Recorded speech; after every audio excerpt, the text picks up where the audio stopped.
पहला सवाल ये कि जब भी किसी बड़ा टूर्नामेंट में भारतीय टीम का स्क्वाड अनाउंस होता है, तो उसमें काफ़ी हम्म। आलोचनाएँ का फिर सामना करना पड़ता है, चाहे कोच हो, चाहे सिलेक्टर्स हों। तो हम्म। इसके पीछे की पॉलिसी क्या है स्क्वाड सिलेक्शन की? आप फॉर्मर सिलेक्टर रह चुके हैं, तो ज़रा आप इस पे प्रकाश डालिए।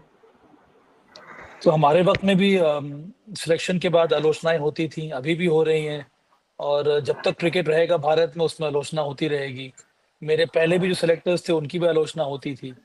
कंस्ट्रक्टिव क्रिटिसिज्म से आदमी बहुत कुछ सीखता है, और सिलेक्टर्स भी बहुत कुछ सीखते हैं। आप कई बार गलतियां होती हैं आपसे, पर अंत में सिलेक्शन पॉलिसी बहुत ही क्लियर रहती है कि किसी भी सिलेक्टर या सिलेक्शन के पीछे कोई हिडन एजेंडा नहीं होना चाहिए। आप भारत के हित में टीम को चुन रहे हैं, उसमें ऊपर नीचे एक या दो खिलाड़ी यहाँ वहाँ नहीं रहे, इस पर चर्चा जरूर होनी चाहिए।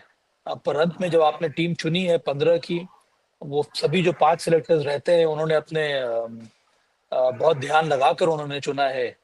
तो और वो चुनने के बाद सिलेक्टर्स को मालूम होता है कि इस पे कुछ ना कुछ क्रिटिसिज्म होगा, विच इज फेयर इनफ। कि हम लोग सब इतने ज्यादा पैशनेट हैं क्रिकेट को लेकर कि कुछ ना कुछ सबकी सोच अलग रहती है। पर अंत में अगर हम 10 लोगों से टीम सिलेक्शन करवाएंगे, सिर्फ एक या दो खिलाड़ी का ही नाम है जो इधर उधर होता रहता है। इससे क्या नजर जी आता है? सर। इससे हमें ये समझ में आता है कि जो सिलेक्शन है वो फेयरली बहुत ही फेयर रहा है और ट्रांसपेरेंट रहा है। एक या दो प्लेयर्स तो हर बार जो टीम सिलेक्शन होगा उसमें चर्चा होगी। जी, बिल्कुल सर। मेरा सवाल ये है कि अभी हाल ही में जो इंग्लैंड के खिलाफ टेस्ट श्रृंखला हुई, हम लोग इंग्लैंड गए थे, तो वहाँ पे 3 नंबर पे जो हम लोगों ने एक्सपेरिमेंट किया, साई सुदर्शन, आईपीएल के परफॉर्मेंस के बेसिस पे हमने उनको टेस्ट टीम में हम्म। जगह दी।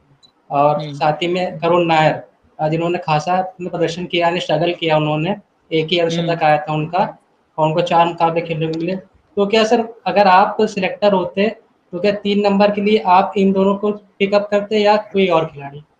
मैं नंबर 3 पर अभिमन्यु ईश्वरन को पिक करता, क्योंकि वो टीम में है, वो काफी सालों से टीम में है, रहते हैं, तो उनको खेलने का मौका दिया नहीं जाता है। उनका फर्स्ट क्लास करियर रिकॉर्ड बहुत ही अच्छा है। उन्होंने करीब 27 या 28 हंड्रेड्स लगाए हैं। रेड बॉल क्रिकेट में वो बेहतरीन ओपनर है। अगर आप ओपन नहीं करवा रहे हैं उनसे, तो आप नंबर 3 पे उनको भेज सकते थे। वो इंडिया ए के लिए कप्तानी कर चुके हैं, इंडिया ए के लिए उन्होंने रन्स बनाए हैं अलग अलग कंडीशंस में। और जब जब एक रेगुलर टॉप ऑर्डर बैटर आपकी टीम में है, जिसको आप पिछले 1 या 2 साल में टीम में रखे हुए हैं, तो फिर उसको पहले मौका मिलना चाहिए। इसीलिए मैंने कहा कि कई बार सिलेक्टर्स या टीम मैनेजमेंट अनजाने में ही सही ये गलती कर बैठता है। कई बार हम फॉर्मेट को ध्यान में रखकर उनका सिलेक्शन कर लेते हैं। कई बार जो जैसे मैंने कहा था कि रिसेंसी ऑफ परफॉर्मेंस पर हम लोग निर्णय ले लेते हैं। और इस तरह के निर्णय पहले भी होते आ रहे हैं, अभी भी हो रहे हैं, और आने वाले वक्त में भी होगा। तो ये एक दो चीजें हैं जो हमेशा टीम के साथ लगी रहती हैं। पर मेरी राय ये थी कि यहाँ पे नंबर 3 पे अभिमन्यु ईश्वरन, या फिर उनको आप ओपन कराते, नंबर 3 पे आप किसी और को खिलाते, वो अलग बात है। तो सबसे पहला जो नंबर आना चाहिए था वो अभिमन्यु ईश्वरन का था।